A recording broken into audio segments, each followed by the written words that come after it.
तो Iran Israel के बीच शुरू हुआ युद्ध को आज 11वां दिन है।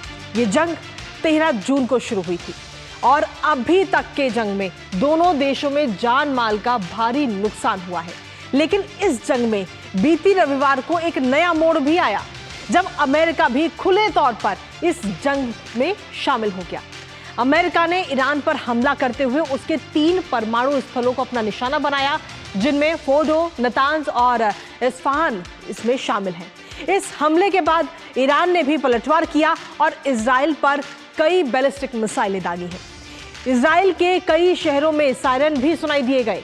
तो वहीं ईरान के सर्वोच्च नेता खामेनेई का बड़ा बयान भी सामने आया। क्या कुछ कहना है ईरान के नेता खामेनेई का, बताएंगे आपको, साथ ही करेंगे चर्चा। लेकिन उससे पहले आपको दिखाते हैं इजराइल ने ईरान पर जो हमला किया है। तो ईरान इजराइल जंग का आज 11वां दिन है और इसके साथ ही आपको बता दें कि इजराइल पर ईरान की तरफ से ये पलटवार किया गया और कई मिसाइलें दागी गई हैं, बैलिस्टिक मिसाइलें दागी हैं, जिसमें खासतौर पर अगर हम देखें तो तेल अवीव, हाइफा और इसके साथ इजराइल के कई और शहरों को अपना निशाना ईरान की तरफ से बनाया गया है। 20 से ज्यादा ठिकानों पर ईरान ने ये हमले किए हैं। इसके साथ ही इजराइल के कई शहरों में सायरन की भी आवाज सुनाई दी गई है। इजराइल के कई शहरों में सायरन बजा है और उसकी आवाजें सुनाई दी गई है। लेकिन इसके साथ ही अगर हम देखें तो ये तो बात रही ईरान की तरफ से जो पलटवार किया गया है इजराइल के ऊपर। इसके साथ ही इजराइल को सजा देने की कसम खाई गई है। आइए एक नजर उस पर भी डाल लेते हैं। दरअसल आपको बता दें कि ईरान के सर्वोच्च नेता हैं खामेनेई और उनकी तरफ से एक बड़ा बयान इस वक्त सामने आया है। इजराइल को लेकर ये बड़ा बयान उन्होंने दिया है। उन्होंने कहा है कि इजराइल ने बड़ी गलती कर दी है, इस हमले को लेकर के उन्होंने कहा है। और साथ ही कहा कि इजराइल को सजा जरूर मिलनी चाहिए और साथ ही उन्होंने कसम भी खाई है उसको सजा देने की। इजराइल को सजा जरूर मिलनी चाहिए, ये बात कही गई है। इसके साथ ही उन्होंने कहा है कि जो भी चीजें इस वक्त सामने आई हैं, ये जंग जो है, दुश्मन ने एक बड़ी गलती कर दी है। सीधे तौर पर सर्वोच्च नेता खामेनेई की तरफ से ये बयान इस वक्त सामने आया है और उन्होंने कहा है कि इजराइल ने बड़ी गलती कर दी है। और क्या कुछ कहा है वो भी आपको सुनाते हैं। लेकिन इसके साथ ही आपको बता दें कि हॉर्मुज स्ट्रेट को लेकर भी बयान इस वक्त सामने आया है, जहां क्या हॉर्मुज स्ट्रेट जो है वो बंद होगा, क्योंकि कई देशों का रास्ता है। ये ईरानी संसद में इस प्रस्ताव को पारित इस वक्त किया गया है हॉर्मुज स्ट्रेट को लेकर के, और शीर्ष सुरक्षा परिषद अब अंतिम निर्णय लेगी इस पर कि उसको बंद किया जाए या नहीं, क्योंकि अगर इसे बंद किया जाता है तो इसका सीधा असर कई सारे देशों पर पड़ेगा। साथ ही तेल की कीमतों में भी जबरदस्त उछाल देखने को मिलेगा। हालांकि अभी की अगर हम बात करें तो अभी भी काफी अंतर देखने को मिल रहा है। और बंद होने की खबर जब सामने आई है, हॉर्मुज स्ट्रेट के बंद होने की जैसी खबर सामने आई तो पूरी दुनिया में खलबली मच चुकी है। ट्रांजिट रूट से 25% ग्लोबल ऑयल जो है वो बंद हो जाएगा, जिससे कहीं ना कहीं कई सारे प्रमुख देशों पर सीधे तौर पर असर होगा और स्ट्रेट बंद करने की वजह से टकराव की स्थिति और ज्यादा बढ़ती हुई नजर आएगी। लेकिन इसके साथ ही आपको बता दें कि अलर्ट पर है इस वक्त अमेरिका की 5th फ्लीट जो है वो इस वक्त अलर्ट पर है इस खबर को लेकर के। साथ ही वैश्विक बेंचमार्क ब्रेंट क्रूड का अगर रेट की हम बात करें तो $80 के वो पार अभी तक हो चुका है। और साथ ही अमेरिकी कच्चा तेल भी इस वक्त $76.73 तक पहुंच चुका है, यानी कि तेल में जो उछाल है वो अब आना शुरू हो चुका है। लेकिन इसके साथ ही शेयर मार्केट में भी काफी असर इसका देखने को मिला है। एक नजर उस पर भी डाल लेते हैं। ये शेयर मार्केट के असर इस वक्त हम आपको दिखा रहे हैं, जहां आपको बता दें कि कहीं ना कहीं काफी डाउन होता हुआ शेयर मार्केट कई सारे उस पर नजर आ रहा है। तो सिर्फ अंतर्राष्ट्रीय स्तर की अगर हम बात करें तो शेयर मार्केट पर भी इसका सीधा असर पड़ रहा है। जो ये जंग चल रही है और इस जंग के 11 दिन हो चुके हैं, 11वां दिन है आज इस जंग का, लेकिन अभी तक कोई भी एक मुख्य रूप से हम देखें तो कोई विराम लगता हुआ फिलहाल नजर नहीं आ रहा है, और बल्कि उल्टा अमेरिका और इसमें शामिल होता हुआ नजर आएगा। तो शेयर मार्केट पर हम आपको बता रहे हैं कि शेयर मार्केट इस वक्त हराम होता हुआ नजर आ रहा है इस खबर की वजह से। लेकिन इसके साथ ही आपको बता दें कि इजराइल को सजा देने की कसम खाई है और ये पोस्ट इस वक्त किया गया है, जहां लिखा गया है कि जायनी दुश्मन ने एक बड़ी गलती की है, एक बड़ा जुर्म किया है और साथ ही कहा है कि उसे सजा दी जानी चाहिए। और साथ ही इसमें खामनेई की तरफ से कहा गया है कि उसे सजा दी जा रही है और उसे अभी और सजा दी जाएगी। ये बात खामनेई की तरफ से, जो ईरान के सर्वोच्च नेता हैं खामेनेई, उनकी तरफ से सोशल मीडिया प्लेटफॉर्म पर ये पोस्ट साझा करके एक ये बड़ा बयान इस वक्त दिया गया है। लेकिन इसके साथ ही आपको बता दें कि इजराइल की तरफ से भी बमों से हमला इस वक्त किया गया है ईरान के ऊपर। इजराइल किस तरीके से हमला किया है वो आपको बता दें, और इसकी जानकारी एक सोशल मीडिया प्लेटफॉर्म के जरिए दी भी गई है। इजराइल ने बमों से हमला किया है और साथ ही एक्स पर यह जानकारी दी है, जिसमें बताया कि 20 इजरायली फाइटर जेट्स की तरफ से ये हमला किया गया है। और इसमें अगर हम देखें तो कुल मिलाकर निशाने पर 3 जगह थी, जिसमें कैसरमानशाह, हमदान और तेहरान, इन 3 जगह पर इस वक्त हमला ईरान के ऊपर किया है इजराइल की तरफ से। और साथ ही ईरान की जो सैन्य ठिकाने हैं उनको भी इजराइल ने अपना निशाना बनाया है। साथ ही आपको बता दें कि ईरान में अभी तक के आंकड़े की अगर हम बात करें तो 900 से ज्यादा मौतें ईरान में हो चुकी हैं। इसके साथ ही इजराइल के जो प्रधानमंत्री हैं बेंजामिन नेतन्याहू, उनकी तरफ से भी बड़ा बयान सामने आया है और उन्होंने अपना बड़ा बयान देते हुए कहा है कि टारगेट पूरा होने तक ये सैन्य अभियान जारी रहेगा। ये बड़ा बयान इस वक्त नेतन्याहू की तरफ से सामने आया है। लेकिन इसके साथ ही इजराइल की अगर हम बात करें तो इजराइल में जब ईरान की तरफ से हमले किए गए तो इजराइल के कई सारे शहरों में सायरन की आवाज सुनाई दी गई है, जो इस तस्वीर के माध्यम से आपको सुनाई भी दी रही होगी। तो ये आवाज इजराइल के कई शहरों में सुनाई दी गई है। जब ईरान की तरफ से हमले किए गए तो कई सारे शहरों में इजराइल के ये आवाज सुनाई दी गई है। और साथ ही हम आपको तस्वीरें भी वहां की दिखा रहे हैं, वहां की जो लेटेस्ट तस्वीरें इस वक्त सामने आई है। तो इजराइल में सायरन की आवाज गूंजती हुई नजर आई है।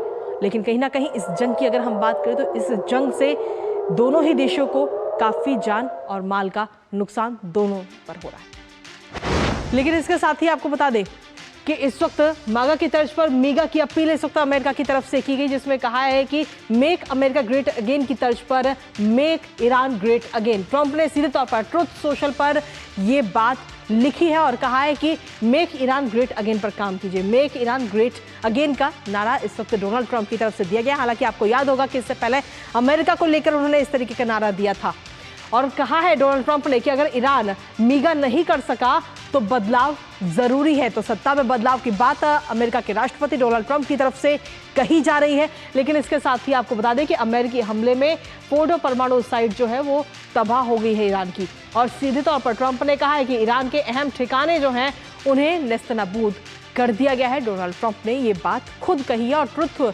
सोशल मीडिया प्लेटफॉर्म पर उन्होंने कहा है।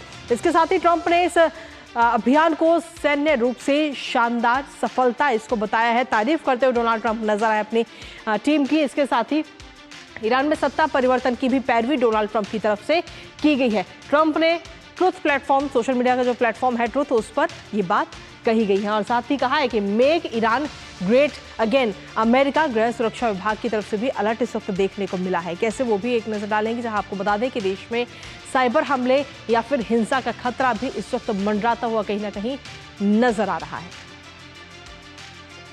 तो सीधे तौर पर ये अलग अलग बयान इस वक्त सामने आ रहे हैं। लेकिन इसके साथ ही अमेरिकी हमलों से ईरान इस वक्त दहल गया है, जहां ईरानी परमाणु ठिकानों पर सीधे तौर पर ये हमले किए हैं।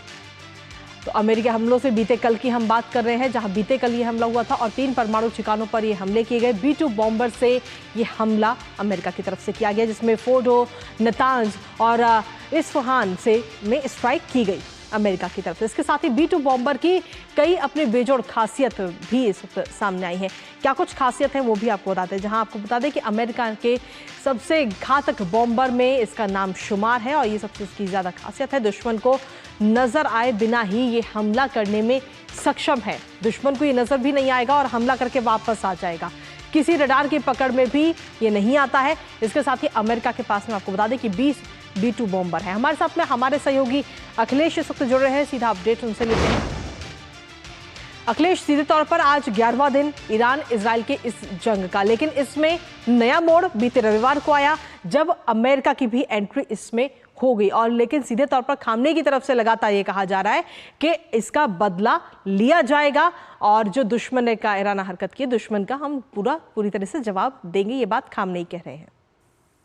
हाँ, देखिए, निश्चित तौर पे किसी पर हमला होता है तो इस बात को जरूर कहेगा कि बदला लिया जाएगा और खामनेई जो बोल रहे हैं निश्चित तौर पे वो उस भावना के अनुरूप है। लेकिन देखिए, इजराइल के जो संघर्ष है उस इलाके के तकरीबन सभी देशों से हो चुके हैं, चाहे वो लेबनान हो, चाहे वो सीरिया हो, चाहे वो मिस्र हो, सभी देशों के साथ इजराइल की लड़ाई चली है, जंग चली है बाकायदा। और उस जंग के बाद कह सकते हैं कि इजराइल ने सारे जंगों में विजय पाई है और उसके बाद वहां उस इलाके में इजराइल के साथ शांति हुई है।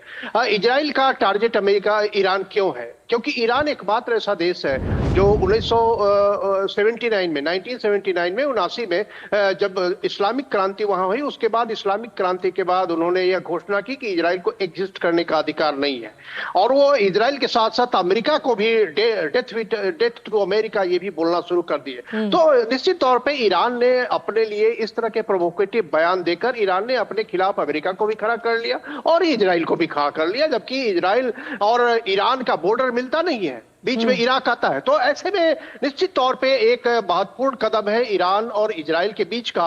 और जो रणनीतिक जो लगता है कि रणनीतिक तौर पे इजराइल इस बार चाहता है कि ईरान के साथ उनकी फाइनल सेटिंग हो जाए, ईरान के साथ फाइनल लड़ाई हो जाए, ताकि ईरान भी जो एकमात्र उस इलाके का एक बड़ा देश है जो लगातार इजराइल के खिलाफ बोलता रहता है, इजराइल के खिलाफ जो भी मिलिटेंट ऑर्गेनाइजेशन है वो मिलिटेंट ऑर्गेनाइजेशन को मदद करते रहता है सारे, चाहे वो हिजबुल्लाह हो या हुती हो, सारे जो हमास हो, सारे के तार ईरान से जुड़े हुए होते हैं। इसलिए इजराइल ने बहुत सोच समझकर इस बार हमला किया और उसको मौका मिल गया अक्टूबर 7 के घटना का, जिसमें कि हमास ने जाकर वहां बहुत सारे लोगों को बंधक बनाया, बहुत सारे लोगों को मार दिया। तो वही लड़ाई अभी तक जारी है और अमेरिका के साथ भी यह मौका था कि अमेरिका इस बार ईरान के पास जो परमाणु हथियार है, जो परमाणु हथियार के करीब वो जाने की स्थिति में है, उस परमाणु हथियार को करीब वो न जा पाए और पूरी तरह से उसका निरस्त्रीकरण कर दिया जाए। तो इसी हिसाब से सारी चीजें चल रही है। देखिए, यूनाइटेड नेशन सिक्योरिटी काउंसिल में बैठक हुई, उसमें जो होता है आमतौर पर यूनाइटेड नेशन। अखिलेश, यूएनएससी की भी बात करेंगे, लेकिन उससे पहले एक चीज और आपसे जानना चाहते हैं। लेटेस्ट जो हमले अभी दोनों देशों की तरफ से एक दूसरे पर किए गए हैं, उसके बारे में थोड़ा जानकारी हमारे दर्शकों तक पहुंचाइए। हाँ, देखिए, लेटेस्ट जो हमले हो रहे हैं उसमें लेटेस्ट हमले में निश्चित तौर पे यही बात है कि ईरान अपनी तरफ से हमले कर रहा है इजराइल पे और इजराइल की तरफ से भी हमले हो रहे हैं। दोनों तरफ कोलेटरल डैमेज हो रहा है। निश्चित तौर पे ईरान ने अपने यहाँ बंकर ज्यादा नहीं बनाए हैं, इसलिए ईरान को मानवीय क्षति ज्यादा हो रही है। वहां के ज्यादा लोग मर रहे हैं, 300 के करीब लोग मर रहे हैं, उससे ज्यादा भी संख्या हो सकती है। इजराइल में अभी भी मरने वालों की संख्या जो बताई जा रही है आधिकारिक तौर पर, वो 30 से ज्यादा नहीं है। तो अब इजराइल ने चूंकि हर घर के बगल में बंकर बनाए हैं और वो बंकर काफी उनके पुरानी तैयारी उनकी बंकर बनाने की रही है, इसलिए इजराइल में मानवीय क्षति नहीं है। लेकिन निश्चित तौर पे इस बार जो इजराइल को जो भुगतना पड़ रहा है कि अभी तक उनके इंफ्रास्ट्रक्चर पे इस तरह की चोट किसी ने नहीं पहुंचाई थी, चाहे वो इस मिस्र से लड़ाई का हो, चाहे वो लेबनान से या सीरिया से जब भी संघर्ष हुआ। लेकिन उनके जो सेंट्रल सिटीज है, जैसे तेल अवीव हो या जेरूसलम हो, हाइफा हो, इन सारे सिटीज पे इस तरह के हमले नहीं हुए, इंफ्रास्ट्रक्चर का लॉस नहीं हुआ। तो निश्चित तौर पर इजरायली जनता भी अंदर से काफी दहली हुई है, भयभीत है। लेकिन जिस तरह की तैयारी इजराइल ने की है, लगातार वो लंबी तैयारी, वो उनकी तैयारी लगातार ही रहती है ईरान के खिलाफ। और अमेरिका जब कूद गया है तो निश्चित तौर पे इजराइल को बड़ी ताकत मिली है और ये ईरान के लिए, हाँ, ईरान के लिए निश्चित तौर पे एक खतरे की घंटी है कि उन्हें एक तय करना होगा कि किस तरीके से वो इस मसले से बाहर निकले और एक लिविंग रिलेशनशिप इजराइल और ईरान के बीच में स्थापित हो। इसके साथ ही अखिलेश, एक खबर और सामने आई है, हार्मुज स्ट्रेट को लेकर के उसे बंद करने की बात कही जा रही है, जिससे कहीं ना कहीं सीधे तौर पर तेल की कीमतों पर खासा असर होगा, कई देशों पर इसका असर होगा। और वहीं दूसरी तरफ हम देखें तो शेयर मार्केट पर भी इस जंग का सीधा असर देखने को मिलता है। देखिए, निश्चित तौर पे हार्मुज स्ट्रेट एक है दुनिया का बहुत ही महत्वपूर्ण वो गलियारा कह सकते हैं, आपके समुद्र में है। उस गलियारे से दुनिया भर के जहाज तेल और गैस लेकर गुजरते हैं। उसके पैरेलल आप कहें कि उस तरीके से मलक्का स्ट्रेट है जो साउथ ईस्ट एशिया की तरफ से गुजरता है, दोनों महत्वपूर्ण है। तो ये हार्मुज स्ट्रेट का बंद किया जाना निश्चित तौर पे एक बहुत बड़ा कदम होगा ईरान की तरफ से। और ईरान हो सकता है कि 1-2 दिन के लिए इसे बंद करने की कोशिश करे, क्योंकि ईरान के सामने जो चुनौती है वो चुनौती उसके पूरे अपने नेशनल सॉवरेनिटी और राष्ट्रीय जो गरिमा है, उस गरिमा के पर उसने पाया है कि खतरा हुआ है, उसके उत्पन्न हुआ है अमेरिकी हमले की वजह से। तो निश्चित तौर पे लगता है कि ईरान कुछ दिनों के लिए, कुछ समय के लिए उसे डिस्टर्ब करने की कोशिश करेगा। लेकिन जो बड़े देश है, जैसे चाइना के बहुत सारे जहाज उस इलाके से गुजरते हैं, चाइना का बहुत बड़ा फ्यूल का भंडार जो है वो ईरान से जाता है बहुत सारे देशों। तो निश्चित तौर पे चाइना की तरफ से एक प्रयास हो सकता है। वो प्रयास किस तरीके से होगा, क्या रेस्पेक्टेबल तरीका बन सकता है जिससे कि ईरान को भी सहूलियत हो, लेकिन निश्चित तौर पे अगर ये बनता है तो अमेरिका की तरफ से कुछ और कार्रवाई की जा सकती है उस इलाके को फ्री करने के लिए। तो यह एक नई चुनौती है ईरान के सामने कि उन्हें अपनी इज्जत भी बचानी है और उन्हें अमेरिकी हमले के एक बार फिर सामना करने की स्थिति, चुनौती उनके सामने खड़ी है। जी बिल्कुल, फिलहाल इस खबर पर आप अपनी नजर लगातार बनाए रखिएगा और एक एक अपडेट हम तक पहुंचा